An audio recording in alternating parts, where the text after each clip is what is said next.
Hi guys, welcome to MBA Pathshala. अगर आप snap NMAT की प्रिपरेशन कर रहे हो और कंफ्यूज हो क्वांट का सिलेबस कैसे कंप्लीट करें, इस टॉपिक को ज़्यादा प्रायोरिटी दें, कितना इसको टारगेट रखें, तो इस वीडियो को एंड तक जरूर देखना। स्टार्ट करते हैं। First, understand the exam. देखो, आपको डिटेल इसकी वीडियो चाहिए तो आप कमेंट बॉक्स में बताना कि आपको कितने क्वेश्चंस आते हैं, क्या क्या चीज़ रहने वाली है। अभी जो आज की वीडियो में डिस्कस करने वाला हूँ वो सिर्फ क्वांट को लेकर मैं डिस्कस करने वाला हूँ। तो सबसे पहले एनमेट को जानते हैं। एनमेट एक अडेप्टिव एग्जाम होता है, इस बात को थोड़ा समझते हैं, ये बहुत इंपॉर्टेंट चीज है। स्नैप नॉन अडेप्टिव होता है। अडेप्टिव एग्जाम क्या चीज होती है भाई? अडेप्टिव एग्जाम होता है कि मान लो आपने एक क्वेश्चन आपको स्क्रीन के सामने आया और वो क्वेश्चन आपने सही कर दिया, तो उसका जो लेवल है अब वो थोड़ा डिफिकल्ट हो जाएगा। आपने वो भी क्वेश्चन सही कर दिया, डिफिकल्ट और हो जाएगा। फिर आपने नेक्स्ट क्वेश्चन फिर सही कर दिया तो और डिफिकल्ट हो जाएगा। मान लो आप क्वेश्चन गलत कर दिया तो उसका लेवल डिक्रीज हो जाएगा, कम हो जाएगा। अब और गलत कर दिया तो उसका लेवल और डिक्रीज हो जाएगा। तो इसका मतलब जितने भी स्टूडेंट एग्जाम में बैठे होते हैं तो हर किसी के लिए अलग अलग पेपर बनता है। जैसे जैसे वो सही करेगा लेवल बढ़ता चला जाएगा, गलत करेगा लेवल कम होता हुआ चला जाएगा। ज्यादा डिपेंड सही करने पे नहीं करता है, आप कितने लेवल तक जाते हैं, कितने आप डिफिकल्ट क्वेश्चन को सॉल्व करते हैं, ज्यादा स्कोर उससे बनता है। क्लियर है पॉइंट? तो ये अडेप्टिव एग्जाम है, यानी कि 5 स्टूडेंट बैठे हैं तो हर किसी के लिए जो पेपर है वो अलग है। क्लियर है पॉइंट? मॉडरेट लेवल रहता है इसका, स्पीड बहुत इंपॉर्टेंट करती है यहाँ पर, यानी 36 क्वेश्चन 52 मिनट का टाइम रहता है। ये नॉन अडेप्टिव है, स्पीड बहुत हाई चाहिए, 60 क्वेश्चन 60 मिनट का टाइम होता है यहाँ पर। लेकिन यहाँ सेक्शनल टाइम होता है, यहाँ सेक्शनल टाइम नहीं होता है, इस चीज को ध्यान रखना है। शॉर्ट क्वेश्चन आते हैं, यानी कि इजी क्वेश्चन रहते हैं, इजी टू मॉडरेट। मॉडरेट भी 4 to 5 क्वेश्चन आपको देखने को मिलेंगे, बाकी मेजोरिटी क्वेश्चन आपको इजी ही देखने को मिलेंगे। एक्यूरेसी और स्पीड बहुत मैटर करती है यहाँ पर, तो कट ऑफ काफी हाई जाती है। Clear point? तो ये अडेप्टिव पेपर था। Why NMAT SNAP quant is different. सबसे पहले जो लोग कैट की प्रिपरेशन कर रहे हैं तो ये थोड़ा डिफरेंट पेपर है। कैट के लिए आपको डिफिकल्ट क्वेश्चन की ज्यादा प्रैक्टिस करनी होती है, क्योंकि वहाँ 3 लेयर ऑफ टाइप के क्वेश्चन आते हैं। यानी मान लो लॉग का क्वेश्चन है, लॉगरिथम का, तो उसमें हो सकता है सीक्वेंस सीरीज भी यूज हो रहा हो, उसमें एक कंसेप्ट मॉडुलस और इनइक्वलिटी का भी यूज हो रहा हो, या फिर क्वाड्रेटिक इक्वेशन भी यूज हो रहा हो। ऐसा क्वेश्चन आपको एनमेट स्नैप में देखने को नहीं मिलेगा। लॉगरिथम का क्वेश्चन होगा, एक प्रॉपर्टी लगाएंगे, 2 लाइन में क्वेश्चन सॉल्व हो जाएगा। बहुत ज्यादा डिटेल इसमें क्वेश्चन नहीं आता है। यहाँ टाइम एंड वर्क का क्वेश्चन है तो टाइम एंड वर्क का ही कंसेप्ट यूज हो रहा होगा। कैट की तरह नहीं है, टाइम एंड वर्क में मैक्सिमा मिनिमा भी यूज हो रहा है, या फिर सीक्वेंस एंड सीरीज भी यूज हो रहा है। तो यहाँ बहुत डिफिकल्ट क्वेश्चन नहीं आते हैं, इतना आपको ध्यान रखना है। यहाँ स्पीड बहुत मैटर करती है, यानी कि आपको जो प्रैक्टिस करनी है वो इजी टू मॉडरेट लेवल के क्वेश्चन करनी है, बहुत सारे क्वेश्चन प्रैक्टिस करने हैं, डिफिकल्ट क्वेश्चन की प्रैक्टिस नहीं करनी है आपको। ठीक है ना? तो सिलेक्शन कंसेप्ट से होता है, लेंथी कैलकुलेशन नहीं होता है। तो ये लाइन मैंने इसलिए लिखा है यहाँ पर, इस बात को समझना है कि बहुत सारे लोग बहुत एक लेंथी कैलकुलेशन कर देते हैं। एनमेट स्नैप में कभी कभी क्या होता है कि ऑप्शन से आप हिंट लेके भी आंसर को टिक कर देंगे, बहुत सारे आप अप्रॉक्स लेके भी आंसर को टिक कर देंगे, तो बहुत सारी कैलकुलेशन की नीड नहीं होती है। स्टार्ट करते हैं। टॉपिक, किस टॉपिक को ज्यादा प्रायोरिटी दें? तो देखो, जब भी आप स्नैप एनमेट के पॉइंट ऑफ व्यू से जाओगे तो मैंने इसको 2 पार्ट में डिवाइड करा है। फर्स्ट पार्ट क्या है? Arithmetic, algebra, modern math. Modern maths का मतलब मेरा यहाँ पीएनसी एंड प्रोबेबिलिटी से है, पीएनसी और प्रोबेबिलिटी, प्रोबेबिलिटी से। ठीक है? Clear point? तो अरिथमेटिक, अलजेब्रा और मॉडर्न मैथ्स, यानी कि आप इन 3 चीज को, यानी पीएनसी, प्रोबेबिलिटी, अलजेब्रा और अरिथमेटिक को ज्यादा प्रायोरिटी देंगे। आपने ये फर्स्ट पार्ट कंप्लीट कर लिया तो मेरे मायने में तो आप ये मान के चलो आपने 70 to 80% पेपर हिट कर दिया है। आप सेकंड पार्ट को जो कवर करेंगे उसमें आएगा नंबर सिस्टम और ज्योमेट्री। नंबर सिस्टम पहले प्रायोरिटी पर रहेगा और ज्योमेट्री आपकी सेकंड प्रायोरिटी पर रहेगा, यदि आप स्नैप एनमेट फोकस कर रहे हैं। एनमेट में ज्योमेट्री में इंसुलेशन आता नहीं है, तो आपका फर्स्ट पार्ट ही ज्यादा इंपॉर्टेंट है एनमेट के पॉइंट ऑफ व्यू से, और थोड़ा नंबर सिस्टम। तो ये 4 पार्ट आपको कवर करने हैं। तो आपको प्रायोरिटी समझ में आ गई है कि क्वांट के पॉइंट ऑफ व्यू से अरिथमेटिक, अलजेब्रा और पीएनसी पहली प्रायोरिटी में रखेंगे फर्स्ट पार्ट में, नंबर सिस्टम ज्योमेट्री आप सेकंड प्रायोरिटी में रखेंगे। क्लियर? अब थोड़ा आगे बढ़ते हैं। अरिथमेटिक का रोड मैप क्या है? अरिथमेटिक के बारे में थोड़ा सा बताते हैं, मैं पूरा डिटेल एक वीडियो दूंगा इस पर। ठीक है ना? अभी आप वीडियो के एंड तक देखते जाओ, आपको बहुत क्लियरिटी मिलेगी। कंप्लीट दीज टॉपिक्स, यानी कि इसका मतलब क्या है कि यार रेशो, पार्टनरशिप, ये एक ही कंसेप्ट पे यूज होते हैं, तो आपको ये कवर करने हैं। परसेंटेज, ये पार्ट कवर करना है। Profit and loss, SICI, average, time and work, time speed, distance. जब भी आप इन चीज को पढ़ रहे हैं तो एक चीज याद रखें, इन दोनों को एक साथ कवर करेंगे आप, रेशो और पार्टनरशिप को। ये तीनों चीज परसेंटेज के कॉन्सेप्ट पे वर्क करती हैं, तो इन तीनों को एक साथ प्रायोरिटी पर रखेंगे। फिर आप एवरेज मिक्सचर देखेंगे, टाइम एंड वर्क और टाइम स्पीड, डिस्टेंस। ये टोटल आप देखेंगे तो ये टोटल 7 to 8 चैप्टर्स हैं आपके पास में, इनको आपको फोकस रखना है। किस तरीके से आप यहाँ से इसका रोड मैप रखेंगे? मान लो आप फर्स्ट आज आप मान लो रेशो उठाते हैं, तो रेशो के आप पहले बेसिक कंसेप्ट को यूज करेंगे फर्स्ट डे, बेसिक कंसेप्ट। तो यानी कि फर्स्ट डे जब हम बात कर रहे हैं डे 1 की, तो डे 1 तो यहाँ पर आपको बेसिक कंसेप्ट यूज करने हैं, यानी बेसिक कंसेप्ट आपको पूरा अच्छे से पढ़ना है। डे 2 में क्या करना है? डे 2 में आपको बेसिक कंसेप्ट के ही क्वेश्चन यूज करने हैं, बेसिक कंसेप्ट क्वेश्चन लगाना है आपको यहाँ पर, यानी इजी क्वेश्चन। फिर आपको डे 3 पर क्या करना है? तो डे 3 का मतलब है आपको यहाँ मॉडरेट क्वेश्चन की प्रैक्टिस करनी है। डे 4 पर क्या करना है? तो डे 4 पर आपको टॉपिक टेस्ट लगाना है, मतलब मिक्स क्वेश्चन टॉपिक टेस्ट। तो टॉपिक टेस्ट आपको ज़्यादा यूज करने हैं, और इन 4 दिन में आपको एक टॉपिक कवर कर देना है। तो आपको यहाँ पर 4 डेज देना है एक टॉपिक के लिए, मतलब रेशो के लिए 4 डेज, परसेंटेज के लिए 4 डेज, प्रॉफिट एंड लॉस के लिए 4 डेज, इसके लिए 4 डेज, ये भी 4 डेज, ये 4 डेज, ये 4 डेज, मिला के 1 2 3 4 5 6 7, ये 7 चैप्टर है, 7 इंटू में 4, यानी कि 28 डेज का ये प्लान है। 28 डेज यानी कि 1 मंथ में आपका पूरा अरिथमेटिक कंप्लीट हो जाएगा। तो अरिथमेटिक से कितना पार्ट कवर होता है? तो अरिथमेटिक 40% वेटेज रखता है, कभी कभी तो 40% से ज्यादा भी वेटेज रखता है, लेकिन 40% आप पहले 1 मंथ में कवर कर लें।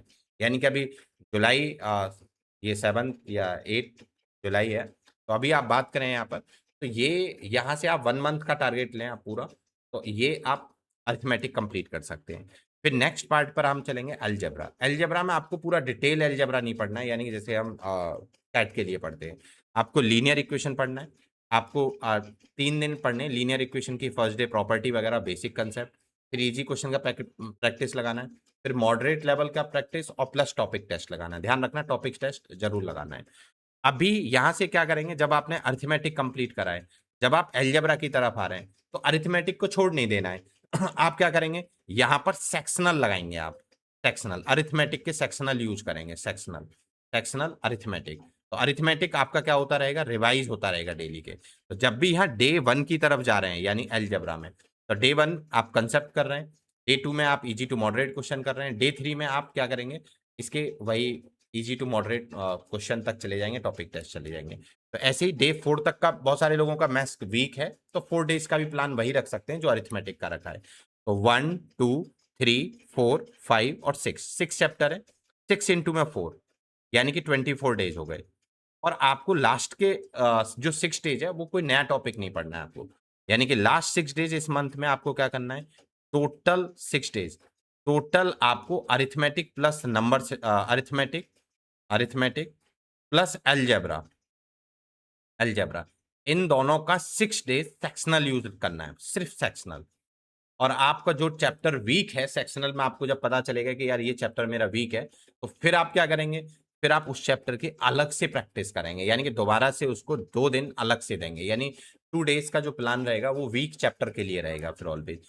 फिर हम नेक्स्ट मतलब फिर हम बात करेंगे, तो पहले ये आपका 2 मंथ्स का प्लान है। अभी आप देखेंगे तो जुलाई अगस्त अगस्त तक ये पार्ट आपका खत्म हो जाएगा। जब सितंबर में आप जा रहे होंगे, तो सितंबर में कोशिश करें, या फिर सितंबर में नंबर सिस्टम और पीएनसी। पीएनसी मोस्ट प्रोबेबिलिटी 3 2 दोनों को मिला के प्रोबेबिलिटी और पीएनसी, इन दोनों को मिला के 5 डेज, और नंबर सिस्टम में भी 5 डेज, यानी टोटल लगेंगे आपके पास 10 डेज। और ज्योमेट्री मेंसुरेशन के लिए जा रहे हैं, तो ज्योमेट्री मेंसुरेशन के लिए अगेन फिर 7 डेज मान लेते हैं। तो यहाँ आपको 17 डेज और आपको एक्स्ट्रा देने हैं, यानी कि 15 सितंबर के बाद आप देखेंगे, मैं मान लेता हूँ 20 सितंबर तक आपका जो सिलेबस है वो खत्म हो जाएगा। इस तरीके से बात समझ में आ गई? ज्यादा प्रायोरिटी किसको देना है? सबसे पहले अरिथमेटिक, दूसरे नंबर पर अलजेब्रा, तीसरे नंबर पर पीएनसी, और फोर्थ पर नंबर सिस्टम, फिर ज्योमेट्री मेंसुरेशन। इस तरीके से आपको ये प्लान करना है। कैसे प्लान करना है? बहुत डीप तक प्लान करना है। बहुत सारे लोग क्या करते हैं, अरिथमेटिक का पहला चैप्टर पढ़ा, रेशो आज पढ़ा, फिर अगले दिन परसेंटेज पढ़ने लग गए, फिर हटा के टीएचडी पढ़ने लगे। ऐसा नहीं है यार। जब भी आप अरिथमेटिक पढ़ रहे हैं, 4 डेज की मैं बात कर रहा हूँ, डे 1 बेसिक कंसेप्ट के क्वेश्चन यूज करने हैं आपको, यार रेशो है क्या चीज, या टीएचडी क्या चीज है, उसके फॉर्मूले कैसे हैं, बहुत बेसिक क्वेश्चन क्या होते हैं। डे 2 पे बेसिक के इजी टू मॉडरेट क्वेश्चन, उसके जितने टाइप हैं वो सारे खत्म कर देते हैं। डे 3 पे हम मॉडरेट क्वेश्चन की प्रैक्टिस करेंगे, यानी कि जो भी आपके पास बुकलेट है या प्रैक्टिस सीट है जो भी कुछ, और हम फिर टॉपिक टेस्ट जरूर लगाएंगे। टॉपिक टेस्ट नहीं लगाएंगे तो हमें फिर क्लियरिटी नहीं मिलेगी। क्लियर है पॉइंट? तो आप इस तरीके से अपने रोड मैप को रखोगे। तो अभी यहाँ से इतना सफिशिएंट टाइम है कि आप देखो 20th सितंबर तक ये सिलेबस आपका कंप्लीट हो जाएगा। आप जुलाई मिड से स्टार्ट करते हैं तो ये फिर आपके सितंबर एंड तक खत्म हो जाएगा। आप इस चीज़ को अगस्त से स्टार्ट करते हैं तो फिर इन चीज़ को थोड़ा कम कर लेंगे। जो मैंने 4 डेज़ का साइकिल बनाई है तो उस चीज़ को आप जैसे अलजेब्रा में 3 डेज़ की साइकिल बना लेंगे और अरिथमेटिक में कुछ चैप्टर की 4 डेज़ की साइकिल, कुछ की 3 डेज़ की साइकिल। तब भी आपका सिलेबस 20 सितंबर तक कंप्लीट हो जाएगा। क्लियर है? लेकिन जो भी चीज़ कंप्लीट कर रहे हैं, वो बहुत अच्छे से कंप्लीट करें। ऐसा नहीं है कि आप सिलेबस कंप्लीट करने के चक्कर में कहीं ऐसा ना हो कि आप 2-2 डेज़ में सबको डिवाइड कर दें। सिलेबस तो कंप्लीट हो गया, लेकिन क्वेश्चन हमसे बन नहीं रहे। तो इसके लिए मैंने 4 डेज़ दिया है कि आप प्रॉपर ऐसा नहीं है कि आप सिलेबस पूरा कंप्लीट करो। उससे बेस्ट है आप अरिथमेटिक, अलजेब्रा और पीएनसी ही कंप्लीट करो, जो मैंने आपको बोला है कि ये फर्स्ट पार्ट, सिर्फ़ यही कंप्लीट करो, लेकिन अच्छे से कंप्लीट करो। ऐसा नहीं है कि आप सिर्फ़ टिक कर रहे हैं कि हमारा सिलेबस खत्म नहीं करना है आपको, ठीक है? फिर आगे बढ़ते हैं भाई। बहुत सारे लोगों को कन्फ्यूजन रहता है मॉक स्ट्रेटजी को लेके, सर क्या रहेगा क्वांट में? तो मैं क्वांट से रिलेटेड ही बता रहा हूँ, आप देखना। सबसे पहले कांसेप्ट बिल्डिंग की जिनकी मैंने बात करी थी, कैसे यूज़ करना है, अभी बहुत ढंग से सुनना। टॉपिक टेस्ट प्रायोरिटी पे रहेंगे, क्योंकि टॉपिक टेस्ट नहीं लगा रहे हो तो आपका जो टॉपिक है वो अच्छे से फिर बिल्ड नहीं होगा। आपको ये पता नहीं चलेगी मेरी वीकनेस क्या है, तो वो टॉपिक टेस्ट आपको वीकनेस बताता है कि ये टॉपिक यार आपका कितना अच्छा हो गया है या कितना अच्छा नहीं हुआ है। तो टॉपिक टेस्ट ज़्यादा से ज़्यादा दें। फिर आप सेक्शनल यूज़ करें फुल लेंथ से पहले, तो सेक्शनल आप ज़्यादा से ज़्यादा लगाएँगे, तब फुल लेंथ पे जाएँगे और उसके बाद उसका एनालिसिस करेंगे। एनालिसिस नहीं कर रहे हैं, सिर्फ मॉक लगा रहे हैं, टॉपिक टेस्ट लगा रहे हैं, एनालिसिस नहीं कर रहे हैं किसी भी चीज़ का, तो सब वेस्ट है। अपने आप को या अपनी लाइफ को आप एनालिसिस नहीं कर रहे हैं, तो हमें यही नहीं पता चलेगा हम किस रोड पर जा रहे हैं, कहीं हम भटक तो नहीं गए, ठीक है ना? तो ये सब हमें एनालिसिस बताता है। अब थोड़ा-सा पॉइंट की बात करते हैं, मॉक को कैसे शेड्यूल करना है? तो यहाँ से देखो इस तरीके से करना है कि अभी मान लो आप जुलाई में आप बात करें, तो जुलाई में अभी आप स्टार्ट कर रहे हैं यहाँ से, तो जुलाई में आप सिर्फ 2 मॉक लगाएँ। सर 2 मॉक क्यों? 2 मॉक में आपको ये पता चलेगा कि अभी आप कहाँ खड़े हुए हैं। यानी कि जब आप अपने आप को सितंबर में कंपेयर करें, तो कम से कम ये बात पता चल जाए कि जुलाई में मैं यहाँ था, अभी अगस्त में मैं यहाँ हूँ, सितंबर में जब आप पहुँचोगे तो आपको अंदाज़ा हो जाएगा अब मैं यहाँ खड़ा हुआ हूँ, यानी कि पिछले 2 मंथ्स में मेरी कितना प्रोग्रेस हुआ है। तो अभी सिर्फ 2 मॉक लगाएँगे यानी कि 15 डेज़ पर 1 मॉक, 15 डेज़, एवरी 15 डेज़। फिर आप अगस्त में बात करें, तो अगस्त में आप सिर्फ 3 मॉक ही लगाओगे। क्यों? आपका जो प्रायोरिटी है यानी एवरी 10 डेज़ आपका जो प्रायोरिटी है वो क्या है? अगस्त में सिलेबस को कंप्लीट करना है। अरिथमेटिक कंप्लीट हो चुका होगा, अलजेब्रा भी कंप्लीट करना और पीएनसी तक कंप्लीट कर सकते हैं। या जो मैंने लास्ट का 6 डेज़ बताया, आप इस चीज़ को यहाँ ना जाके आप ये पीएनसी भी खत्म कर सकते हैं अगस्त में। ठीक है? क्लियर है पॉइंट? अभी हम बात करें 3 मॉक हो गए, एवरी 10 डेज़ पर देना है, हर 10 दिन पे। तो यानी कि अभी हमने इसकी फ्रीक्वेंसी बढ़ा दी, हर 10 दिन पे कर दिया है। इसीलिए क्योंकि अगस्त में हमारा अरिथमेटिक कंप्लीट हो चुका होगा, तो हमें थोड़ा और यहाँ क्लियरिटी आने लग जाएगी। ठीक है ना? कि हम अभी कहाँ लैग कर रहे हैं थोड़ा-सा। जब हम सितंबर में जाएँगे, अगेन हम यहाँ पर जो मॉक यूज़ कर रहे होंगे, वो 4 मॉक यूज़ करेंगे, यानी एवरी वीक, ठीक है ना? एवरी वीक हम 1 मॉक यूज़ करने वाले हैं। फिर हम अक्टूबर में जाएँगे, अब हम वीक में नहीं जाएँगे, यानी कि ये वीक के हमने अभी प्लान करें, तो यहाँ पर हम 6 मॉक प्लान कर रहे होंगे। कितने मॉक प्लान करेंगे? 6 अक्टूबर में। फिर मैं अक्टूबर में जाऊँगा, तो अब 6 को डिवाइड कर लो, 6 5 जा 30 यानी कि एवरी 5 डेज़ पे हम अब मॉक दे रहे होंगे 5 डेज़ पर। विद एनालिसिस के साथ। जिस दिन आप मॉक दे रहे हैं, आप पढ़ रहे हैं, नहीं पढ़े हैं, कोई चैप्टर आपका रह गया है, उसे अगले दिन कंप्लीट करें। लेकिन एक चीज़ ध्यान रखें, मॉक दे रहे हैं, तो उसका अच्छे से बैठ के एनालिसिस करें, उसके नोट्स बनाएँ कि यार मैं यहाँ लैग कर रहा हूँ। उस चीज़ पे फिर टिक करें कि नेक्स्ट अगले 5 डेज़ में वो कंप्लीट करा या नहीं करा है। मैं बताऊँगा आपको किस तरीके से। यस, अक्टूबर में 6 मॉक और नवंबर में यदि आप नवंबर में आपका एनमेट होता है, तो जो लोग नवंबर में एनमेट प्लान कर रहे हैं, तो वो अक्टूबर में 8 मॉक दे देंगे। जो दिसंबर में मॉक प्लान कर रहे हैं दिसंबर में या फिर नवंबर एंड में प्लान कर रहे हैं एनमेट देने का, तो वो लोग फिर 6 ही रहने देंगे। नवंबर में फिर 8 मॉक प्लान कर लेंगे यहाँ, 8 मॉक। ये मॉक की आपकी फ्रीक्वेंसी होनी चाहिए, इनको अच्छे से एनालिसिस करना है, इतने मॉक आपको देने हैं। तो ये क्लियरिटी आपको आ गई होगी मॉक कैसे-कैसे देने हैं, यानी 8 मॉक देना है, तो यहाँ एवरी 3 डेज़ पर आपको मॉक लिखना है, यानी एवरी 4 डेज़ पर आपको यहाँ मॉक लिखना है। एवरी 4 डेज़ या एवरी 3 डेज़ पर यहाँ एक मॉक लिखना है, ठीक है? अच्छे से उसका एनालिसिस करना है। मॉक ज़्यादा लिखना भी ऐसा नहीं है कि वो वर्थ इट रहेगा। मॉक का मतलब है अपने आप को एनालिसिस करना। हम हर 3 दिन पे एनालिसिस कर रहे होंगे छोटी-छोटी मिस्टेक को। अभी हम बड़ी-बड़ी मिस्टेक ढूँढ रहे होंगे। 15 पर 10 पे फिर हम थोड़ा और रिड्यूस कर देंगे, यानी कि अब हमारा अरिथमेटिक कंप्लीट हो गया तो उसकी मिस्टेक पता चलने लगी है। एवरी वीक का मतलब है फिर हम और प्लान करेंगे कि भाई अब अलजेब्रा भी कंप्लीट है, अरिथमेटिक भी कंप्लीट है, तो अब हमारी गलती अब हमारी ज़्यादा होंगी, तो अब इस बात उन्हें पकड़ने के लिए भी हमें जल्दी-जल्दी फ्रीक्वेंसी रखनी पड़ेगी। तो कुछ इस चीज़ से आपको प्लान करना पड़ेगा। क्लियर है भाई पॉइंट? ये है। कॉमन मिस्टेक क्या है भाई? क्या नहीं करना आपको? बहुत सारे लोग बहुत सारी बुक्स पढ़ते हैं, बहुत सारे अलग-अलग सोर्स से करेंगे। जैसे कि रेशियो की लगा लिया इस वाली बुकलेट से 20 क्वेश्चन कहीं और बुकलेट से लगा लिए, 30 क्वेश्चन कहीं और लगा लिए। वो रिवीजन पे फोकस नहीं करते हैं। तो अब मेरा मानना ये है, आप 100 क्वेश्चन जो आपने ये लगाए, उनको अगेन आप रिवीजन करो, यानी कि आप उन्हें 20 डेज के बाद एक बार फिर से आप उन्हें अटेम्प्ट करो उन 100 क्वेश्चंस को, तो आपको और ज़्यादा क्लियरिटी मिलेगी, और ज़्यादा आप डीप में जाओगे उसके सॉल्यूशन में। तो गलती क्या है कि बहुत सारे लोग बहुत सारी बुक को रेफरेंस करते हैं, ये बुक भी, ये बुक भी, ये बुक भी, कंप्लीट कुछ नहीं कर पाते वो। कोई भी रिवीजन नहीं करता है, ये सबसे बड़ी मिस्टेक होती है। मॉक का एनालिसिस नहीं करते हैं, ये हमारी कॉमन मिस्टेक होती है। कैलकुलेशन मिस्टेक के लिए आप क्या है, बहुत ज़्यादा हम प्रैक्टिस ही नहीं करते हैं कैलकुलेशन की, जैसे कि क्या-क्या चीज़ हम इम्प्रूव कर सकते हैं कैलकुलेशन के लिए, क्या-क्या ट्रिक होती हैं मल्टीप्लिकेशन की, 11 की, स्क्वायर की, उन सबको, ठीक है? गेस हम ज़्यादा करते हैं यार, है ना? कि ये होगा ही होगा, हम मान लेते हैं। ये कॉम ओवरथिंकिंग है, कि ओवरथिंकिंग में कई बार ऐसा होता है कि आप सिर्फ सोचे जा रहे हैं, हाँ, मैं एनमैट निकाल दूँगा, स्नैप निकाल दूँगा। अरे यार, मैं अरिथमेटिक तो मेरा अच्छा है। लेकिन ओवरथिंकिंग करते हैं कि यार नहीं, ये तो मेरा अच्छा है, इसे मैं नहीं पढ़ूँगा। मतलब कई बार हम अननेसेसरी सोचते हैं, ठीक है? एक कभी-कभी क्या होता है कि जब हम मॉक दे रहे हैं या पेपर दे रहे हैं, किसी एक क्वेश्चन के में खो जाते हैं और उसी क्वेश्चन पे हम 5 टू 7 मिनट अपना स्पेंड कर देते हैं। तो जैसे ही 5 टू 7 मिनट स्पॉइल करा हमने, तो ये क्वेश्चन मान लो करेक्ट हो भी गया, भी आप ये मान के चलो कि आपने वो फ़ॉल्ट कर दिया है। रीज़न कि आपने 5 टू 7 मिनट का ओमेट्स में टाइम ही नहीं होता एक क्वेश्चन पे देने के लिए स्नैप एंड मैट में। क्लियर है? तो एक क्वेश्चन को आपको हार्डली आपको 20-30 सेकंड में लग रहा है कि ये स्ट्राइक हो जाएगा 1 मिनट में तो ठीक है। नहीं हो रहा है तो 20 सेकंड के बाद आप उसे स्विच कर जाएँगे। ठीक है ना? तो ये आपको है।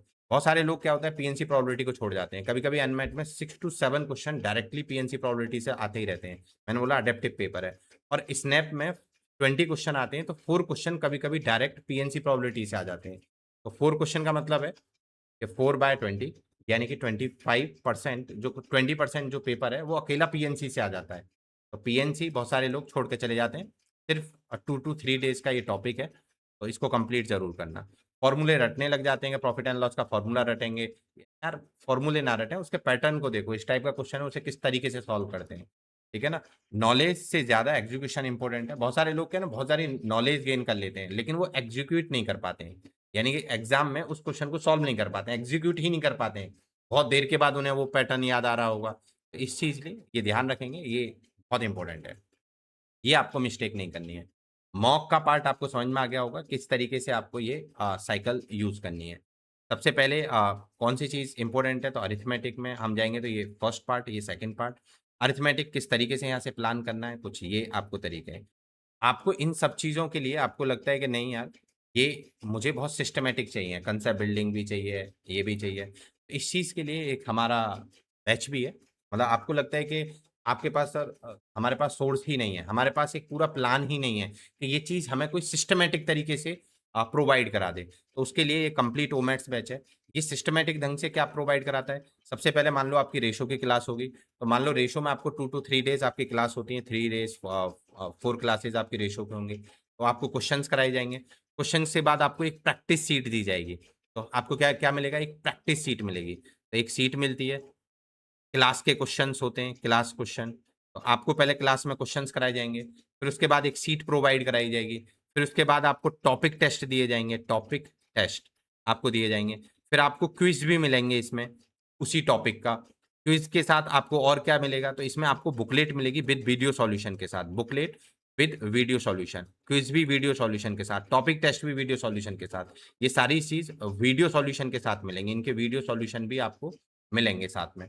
तो पहले आप क्लास में टॉपिक पढ़ोगे, मान लो कोई भी टॉपिक है, परसेंटेज है, फिर परसेंटेज की आपको शीट प्रोवाइड कराई जाएगी क्लास में ही, फिर आप उस शीट को लगाएँगे, उस शीट जैसे ही खत्म होगी तुरंत आपको टॉपिक टेस्ट दिया जाएगा, भाई टॉपिक टेस्ट लगाओ, फिर साथ में आप क्विज़ लगाओ, क्विज़ से उसका और क्लियरिटी आ जाएगी, फिर आप बुक के क्वेश्चन्स की प्रैक्टिस करो, कोई भी डाउट है तो आप उसका वीडियो सॉल्यूशन जाके देखो, वीडियो सॉल्यूशन खुद सेम फैकल्टी नहीं जो आपको क्लासरूम में पढ़ा रहे हैं, उन्होंने ही आपको रिकॉर्ड कर रखे हैं। क्लियर है? तो ये पूरा स्ट्रक्चर है। फिर इसके बाद आपको क्या मिलेगा? तो इसके बाद आपको टॉपिक टेस्ट और इनके बाद आपको फुल लेंथ मॉक भी मिलेंगे यहाँ पर, सेक्शनल भी मिलेंगे। क्लियर? तो आपको ये पूरा एक सिस्टम प्रोवाइड कराया जाएगा यहाँ पर। 500 लाइव आवर्स क्लास होंगे, किसी कारण से आपने मिस कर दिया तो आपको रिकॉर्डिंग भी मिलेंगी। आपकी प्रेफ़रेंस है, आप वर्किंग हैं, तो आप रिकॉर्डिंग के साथ भी जा सकते हैं। 15 फुल लेंथ मॉक मिलेंगे ईच एग्जाम के, यानी स्नैप के भी 15 और एनमेट के भी इसकी 15 मिलेंगे। और आप सीयूटी, सीमेट या सीईटी प्लान कर रहे हैं तो उसके भी 15 मॉक मिलेंगे अलग-अलग सबके। 15 मिनी टेस्ट मिलेंगे जिसकी मैं बात कर रहा था। टॉपिक शीट अलग मिलेगी आपकी जिसकी मैं बात कर रहा था। फिजिकल बुकलेट आपको घर पहुँचेंगे आपकी बुकलेट, यानी कि उनका कोई हिडन चार्ज नहीं है, वो सब इसी में इंक्लूड है। यस, ये पूरा एक रोड मैप आपको एक फैकल्टी बताएगा कि अभी आपको कैसे एस्केलेट करना है, यहाँ से कैसे आप अपनी स्पीड को इंक्रीज़ करें। जो आपकी मिस्टेक हो रही है आप फैकल्टी के साथ शेयर करेंगे अपने मेंटर के साथ, तो वो फिर आपको उस चीज़ का सॉल्यूशन प्रोवाइड कराएँगे। अभी हाल-फिलहाल में आप देखेंगे ये इस प्राइस पर है। इस प्राइस पर अभी आज के दिन ये वीडियो डल रही है, आज के दिन आप टीम को कॉन्टैक्ट करते हैं तो आपको 10% डिस्काउंट मिलेगा। और जाएँ जल्दी से इन नंबर्स पे कॉन्टैक्ट करें और support@mbapaathshala.com पे आप मेल भी कर सकते हैं। आपको ये वीडियो कैसी लगी? कमेंट बॉक्स में बताएँ। आपको इसको डिटेल वीडियो और चाहिए या किसी और एग्ज़ाम से रिलेटेड डिटेल वीडियो चाहिए, तो आप फिर कमेंट बॉक्स में पिन करें उस चीज़, ठीक है? तो कमेंट बॉक्स में बताएँ, नेक्स्ट वीडियो किस पर? बाय बाय, टेक केयर, हँसते रहो, मुस्कुराते रहो।